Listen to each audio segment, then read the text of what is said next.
What's up? This is Alaric Ong, and I'm here with Derek Dombeck. Derek Dombeck is an investor, national speaker, and international best-selling author who has been active in real estate since 2003. He has been involved in thousands of transactions with experience in creative deal structuring, wholesaling, flipping, landlording, lending, and investing. He's a founding member of Generations of Wealth, has co-founded a private lending company and a real estate acquisition company, and hosts national mastermind groups through REI Circle of Trust. So, Derek, welcome to the show. Well, thank you so much for having me. When you read my bio, it sounds like I've done a few things, but honestly, and we'll talk about during the show, all I've done over the years is gotten really good at helping people in real estate, and that's what it really comes down to. So, but Awesome. thank you so much for having me on.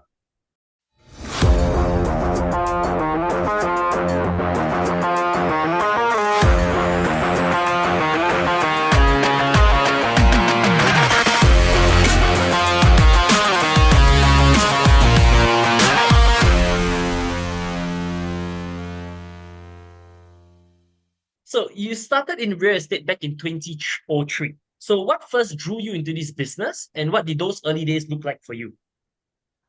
Yeah, my background early on was I was a construction worker. I worked for other companies building commercial buildings. I live in Wisconsin, so it's kind of a cold part of the United States where you have cold winters and construction can kind of slow down. So I started off. I built my original house, and then I started buying a couple fixer-upper rental properties, and we were also buying houses and building houses or having them built. I wasn't doing it myself, but having them built in Florida. And the first few years were really good. We built up a pretty nice little portfolio. And when we got to the end of 2006 into 2007, the real estate markets crashed, and everything that we had started going negative and going away. Um, in the early years, I used banks to finance all of my real estate transactions. And I found out the hard way that I had no control over my business. When the banking industry started shutting down and they were going out of business and buying each other out and everything else, I was just a file. We're just a loan number. So at that point, I had 8 foreclosures against me at one time, taking away properties. So I started flipping houses to try to make short-term cash to pay, these other debts, and that's when I really started learning how to become creative, meaning I had to find a way to control or buy property outside of using banks. And the one thing that I did different, which I didn't really plan it at the time. I look back now and I can clearly see that path, but I was doing things different than almost everybody else in the fact that I was taking responsibility for my choices and my actions, where everyone else was trying to blame whoever they could. And it's not easy, but at the end of the day, I did those transactions. I bought those houses. The market crashed, but that's still on me. I have to figure it out, or I quit, and quitting is not an option. So once we got through all of that, it was by that time it was 2010, 2011. I took on a business partner who had never used the bank for any of his real estate investing. He'd always used private money from private individuals. And we started buying and selling real estate together to a point where we had more private investors than we could keep busy with our own deals. So we started a lending company, and we were lending money to people in our local area that we had relationships with. And it was just almost like a little side business that over time grew and grew and grew, got to the point of, when COVID hit, we were just buried. We had way more loan applications than we could possibly fund, which was good and bad. It was good because we could pick the best loans, and that was awesome. But we also had to turn people away that had good deals. We just didn't have enough money raised to fund them. So we went out, raised more money, and then we had, built up to a point where we were doing about 20 to 25 loans a month. And to put dollars to that, it was about $3 to $3.5 million a month going out in loans. So when I talk about how many transactions I've done or been involved in, to do 25 loans a month, that was on average 50 to 60 loan applications that we were processing, and getting involved with all of our borrowers because we have relationships with them and helping them structure deals, helping them negotiate better terms if they weren't getting a very good deal. All along the way, still buying and selling our own real estate. So now today, I'm still buying and selling real estate. That's my passion. I no longer co-own that lending company. And currently I'm coaching on a national level for people that want to do creative deal structuring, like buying on seller financing and buying subject to existing loans, or leasing and putting options in place. And that's what I do every day now. I just do deals and help other people structure their deals. I see. And take me through like 2007, 2008. Like describe like how was it? Like was it panic in the entire market? Because like that was like many years ago, right? How was it? And then how much of debt do you owe at that point of time? And how much of like equity and like how much of real estate value did you have? Yeah. Yeah, we had about $4 million of real estate assets on paper before the Mhm. crash. The Florida real estate market, some of those property values went down as much as 75%. Whoa. So we had our real estate in Wisconsin was cash flowing and paying for itself. So that really wasn't the problem. It was the Florida real estate that took it all down. In the end, we probably lost about $3 million in equity or in value and properties. And I did everything I possibly could do to avoid filing bankruptcy. In the end, I was forced into bankruptcy anyways. I was negotiating short sales on the 8 properties that I was in foreclosure on, and the last one was the lender was taken into receivership by the NCUA. So the NCUA, they oversee credit unions, where the FDIC oversees banks. And this happened to be a credit union that went out of business. So the government agency took them over, and they would not negotiate with me. So the only way I could wipe the slate clean and not have that haunt me for years into the future was, unfortunately, to file bankruptcy. And I'm a very proud man, and I was not, I didn't want to file bankruptcy, but I couldn't let my past affect my future now that I took on a business partner, because it wouldn't be fair to him to have my past screw us up. Now, looking back, had I filed bankruptcy 4 years sooner, I would have wiped the slate clean and been able to, I guess, rebuild that much faster. But the blessing that came from all of that is that I learned how to help people because I went through it myself. I know all the emotions and how people truly feel when they are in financial trouble, and I can structure creative deals and ways to help them. Just yesterday, I sat with a homeowner that is, about $25,000 behind on her mortgage, and her bank, in her opinion, her bank is not playing fair. Of course, that's usually everybody's opinion when they're losing their property. But we're working on a structure to where we can catch up her loan, get it reinstated, make those payments on her behalf to make it fix her credit over time and let her stay in her house.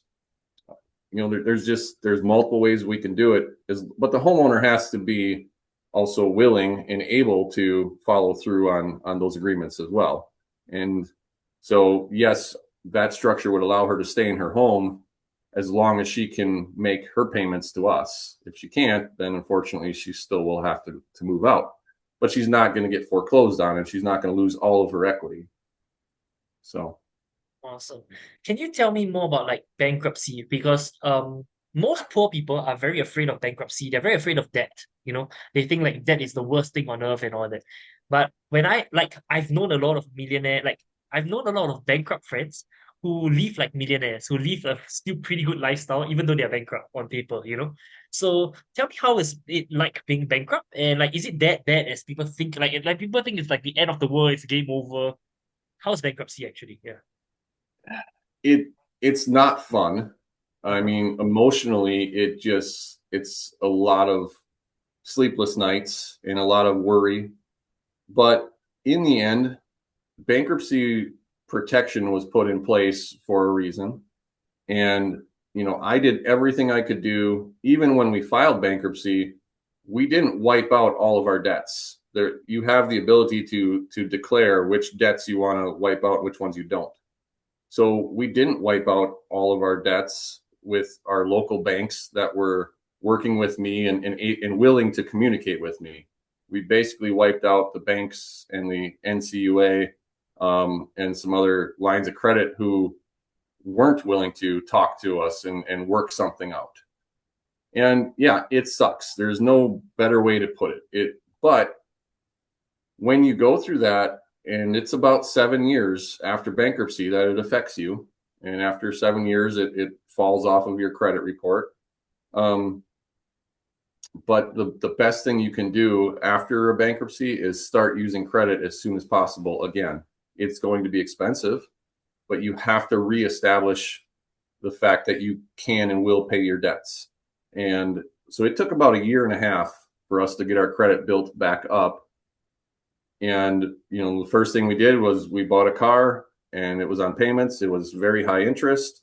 We started using credit cards that were secured credit cards, meaning we had to send money to the credit card company, and we were basically, paying interest to use our own money, but that's what it takes. Mhm. And looking back now, I wish I would have filed sooner just to stop all the turmoil. Like for 4 years, I worked a full-time job and I worked a full-time business. And there was many nights where I would be at a flip house at midnight, and I would just say, I'd call my wife and say, you know what, I'm just going to keep going, and I'd work all night long, and then I'd go back to work the next day, and just no sleep or lay down in a dirty rehab project for an hour or two and close my eyes and get back up. Like I did whatever I had to do. And there was some challenges that came with that. I wasn't at home. I wasn't at home with my kids. Right at that time, I had my oldest daughter. I honestly don't remember the first 3 years of her childhood because I was working nonstop, trying to pay debts. And I that was in hindsight, that was a mistake, right? You don't get that time back with your kids. But after that, my wife at the time, we couldn't have kids naturally, so we were able to have our first child. She was born with the help of in vitro fertilization, and then we adopted our son from China. And even that part of it, when we agreed to the match of our son, we weren't bankable, and I had to come up with about $50,000 to pay for the adoption. That was actually the first time I ever raised private money. I had a family friend who was willing to borrow us money to pay for the adoption of our son. And our third child we adopted after, we had gotten past all of that. Financially, we were doing very well again, and we decided to grow our family again and adopted our third child. So, in that same time frame, I lost my father to cancer, and so I guess you think about it, you lose everything financially. You're trying to grow your family, and which costs us a ton of money, and then you lose a close family member. There was a lot of reasons I could have quit, and what kept me going was just number one, it's the way my mom and dad raised me, is you don't quit, you do whatever it takes. But number two, it's a chapter in your life. And all of the things that I've been through and all the things I've learned have now led me to the path where I get to coach people. I get to coach real estate investors and help them. I get to help homeowners that are in distress. If I hadn't gone through those negative parts of my life, I don't feel like I'd be as good of a coach today. Because I don't coach because I'm so good. I coach because I made so many mistakes and I learned from them. Right. I see. And so one thing I'm really curious about is that, like, at the point of time when $50,000 was tight for you at the point of time for your second child, right? What motivated you to still adopt the child? Okay. And secondly, like after adopting the child, do you feel that maybe your income increased after that because it gave you more pressure or something, or did your income drop, or how was it like? Yeah. So the choice to adopt was, um, our first child was born, and we kept trying to have kids and do whatever we could, and time is going by, and you start looking at how old you are, and the fact that, well, not only the older we are, the more challenging it probably is to raise children, but also just the age gap between our first child and our second child. And so it was just a priority, right? Like we went without other things to sacrifice to make sure that we could have another child. And yes, we were increasing our revenue and our income, and adopting Robbie was such a blessing. I mean, I would give up anything and everything for my kids. I don't need the fancy cars and vacations and all the other things. I just want my kids, right? Um, and again, by the time we adopted our third child, financially we were, more than stable and doing everything. But I think that having some other small human to take care of, if that doesn't motivate you to get off your butt and do what it takes, what will? So, and so you're a founding member of Generations of Wealth.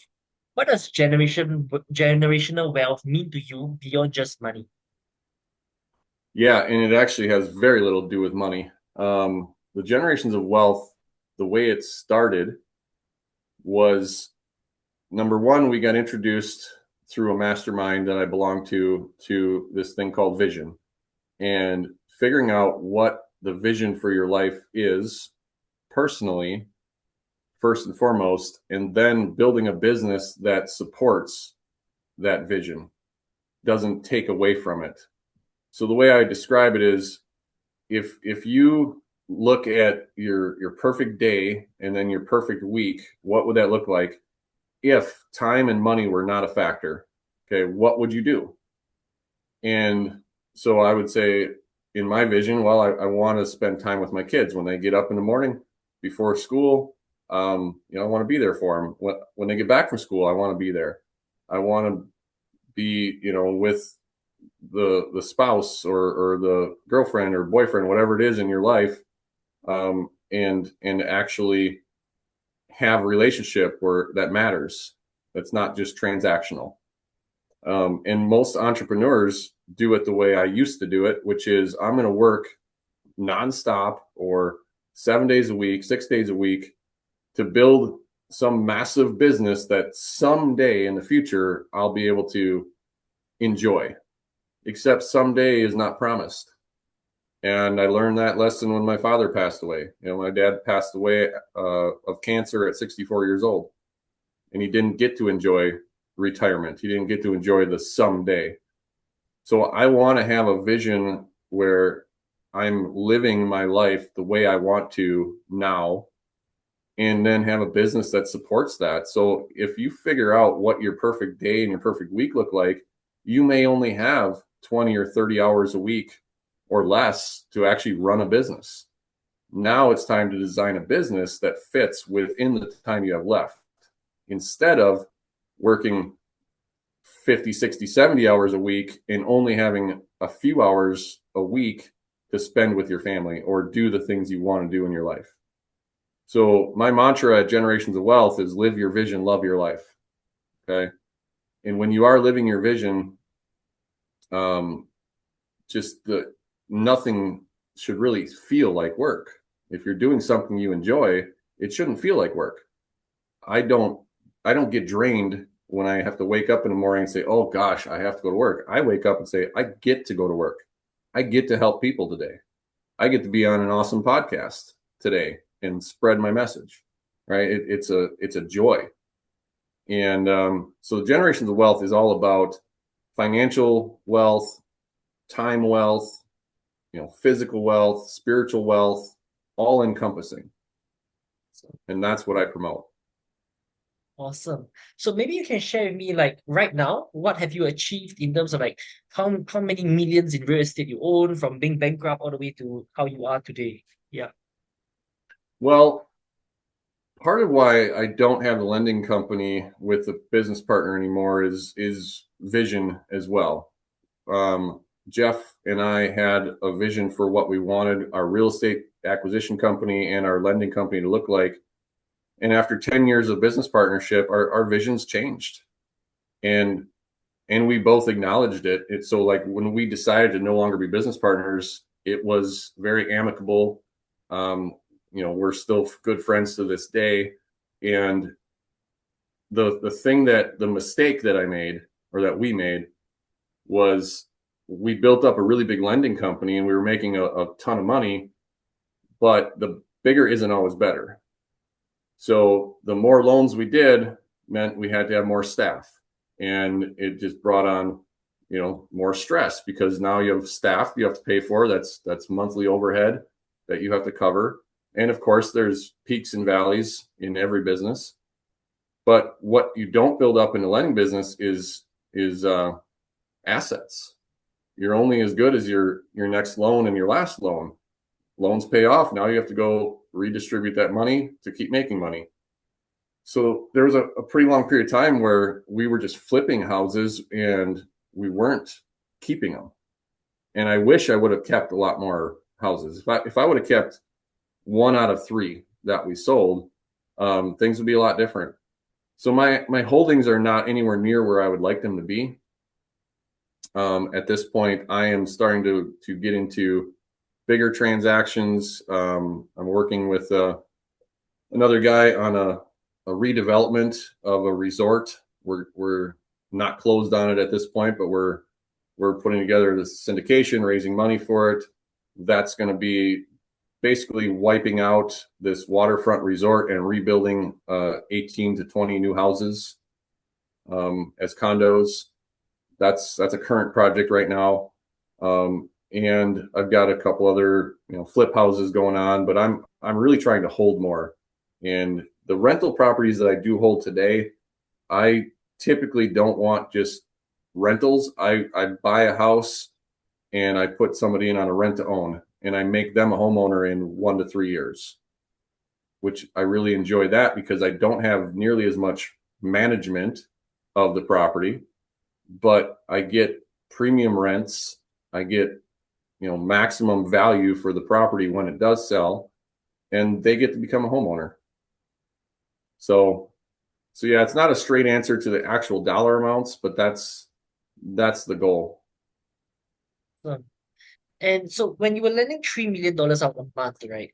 Was that bank money or like how do you get all this money from? Yeah. No, so we raise private money from private people, Mm-hmm. just individuals. And so we had a fund, a syndicated fund, Mm-hmm. and we would pay our investors. That fund was set up to pay 9% to our investors, and we were lending between 12% and 13.5% on 6-month short-term notes. And then there would be some loan fees included in each loan as well. So it was an arbitrage lending business. I see. And even now, when I raise private money for my own real estate transactions, I either do it as straight debt to an investor, or I do what's called participating notes. So let's just say I needed $100,000 for a deal, and I and you said, okay, Derek, I'll invest $100,000 and you want to get double digit returns. Well, if it's a rental property, the double digit might not really help with cash flow, right? Because it's expensive on a monthly basis. So I might say, okay, I'll give you 6% interest only payments monthly or quarterly. And in the future, when that house sells, I'll give you part of the equity. So maybe I'll give you 10% of the equity when it sells. So you as the investor end up getting double digit returns. I as the property owner, I'm able to cash flow that property today, and the other part of your investment is paid with future dollars. So it works really well with investors that are using retirement accounts like I see. IRAs, because they don't necessarily care about getting big monthly payments because it just goes back into their IRA and now they have to reinvest it. So this structure with IRA investors, they're some of them don't even want the monthly payments. Quite Mhm. honestly, some of them just want to get paid tail loaded and let it accrue. But kind of designed that case by case, but it's worked really well. I And see. if you're the investor and that property went up in value more than we projected, you're getting more because you're getting a percentage of that equity.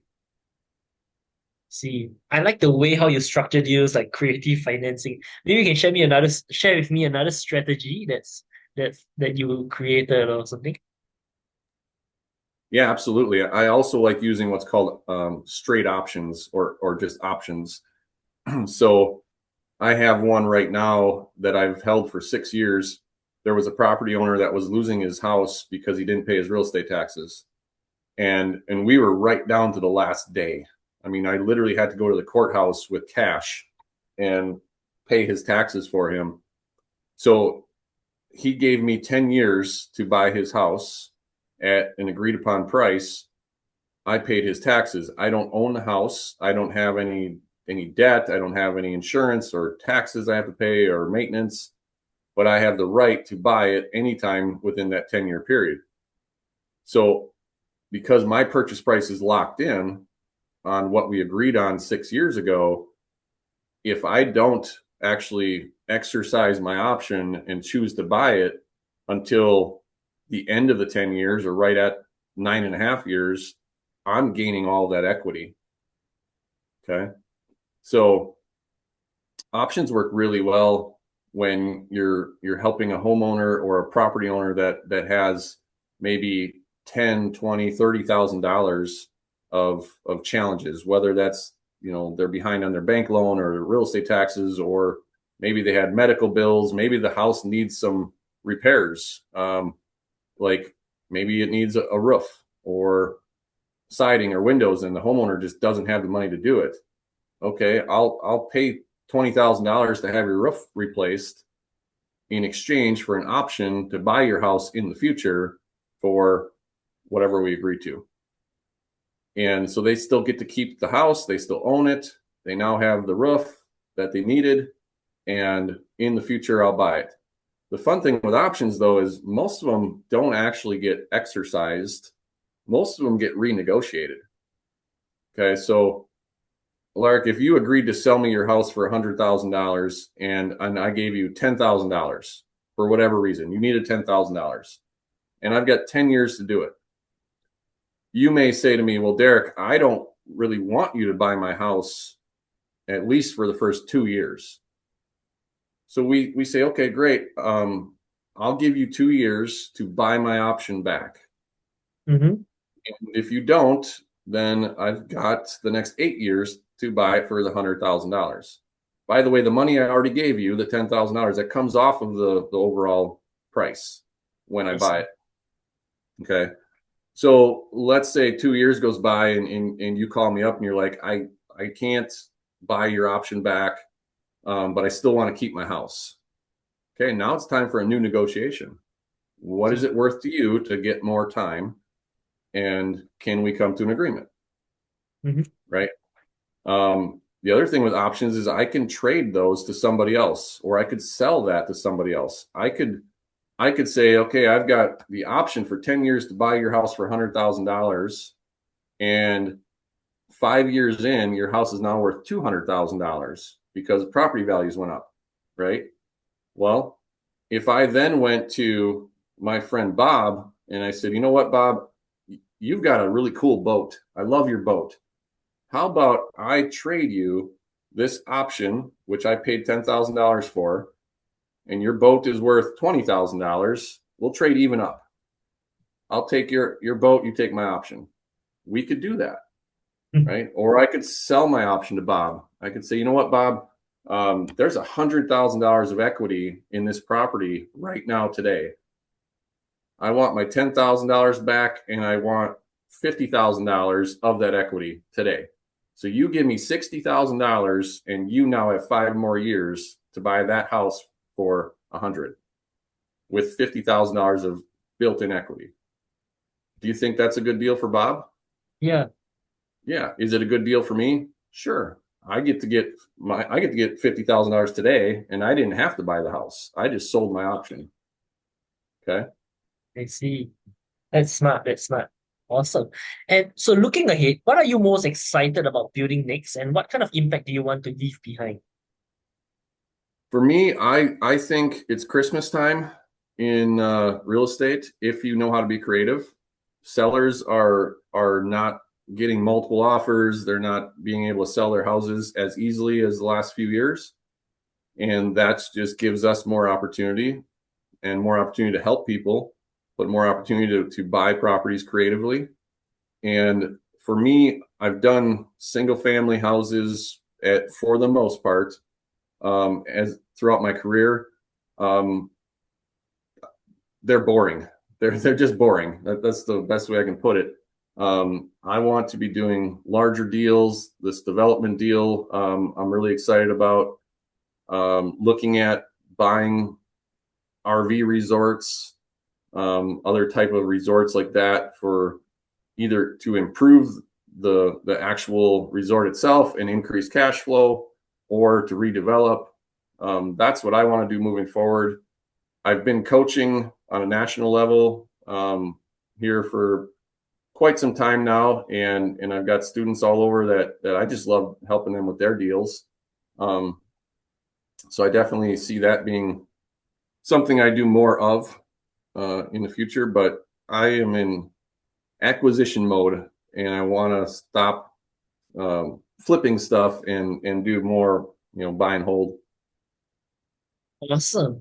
And so if anyone wants to find out more about you, where can they search for you or your book or your social media, etc.?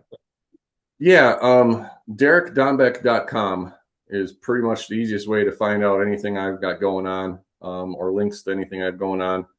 And as far as books are concerned, I have been a co-author in 2 Amazon best-selling books. They were published by a friend of mine who was the man behind the fairly famous speaker and author Jim Rohn. Jim Rohn passed away, but a gentleman by the name of Kyle Wilson was kind of the man behind Jim Rohn and built up Jim Rohn International. So Kyle asked me a while back to be a co-author in a book that he published, and then I was in a second one. The first one was called Next Level Your Life, and the other one is called The Transformational Journey. And anybody can go and jump on my website and get the digital version of those books. Just jump on there, and there should be a link right there.